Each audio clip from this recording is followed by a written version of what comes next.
Hey everybody, this is Sister Johnny and you know what time it is.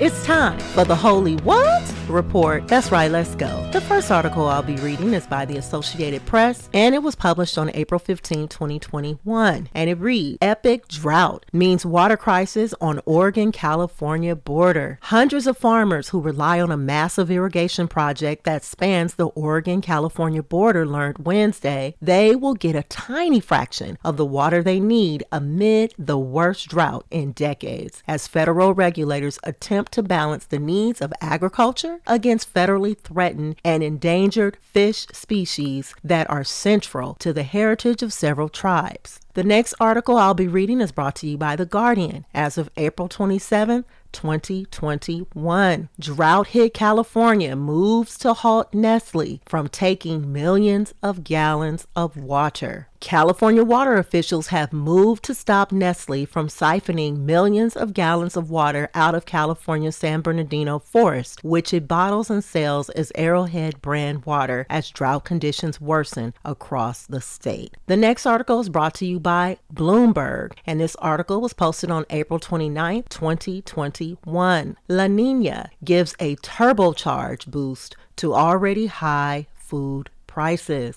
Global prices for food and crops are at a multi-year high, and there's a culprit far larger than human commerce. La Nina. This year, the weather pattern has already made its mark in North and South America as well as Australia and Indonesia. Characterized by the cooling of the equatorial Pacific, La Nina triggers atmospheric gyrations that cause water scarcity in some places and floods in others. And the prospect of drought across the U.S. and difficult weather just about everywhere else is roiling commodities markets. Combined with failing yields and growing demand from China, the result is soaring food prices and fears of inflation among world governments. The next article is brought to you by Al Jazeera, and this article was published on April 30th. 2021. What we know about India C variant as virus sweeps South Asia. The variant, named B1617, has been reported in some 17 countries, raising global concern. Please read this article. The last article that I'll be reading to you is published by Kitco News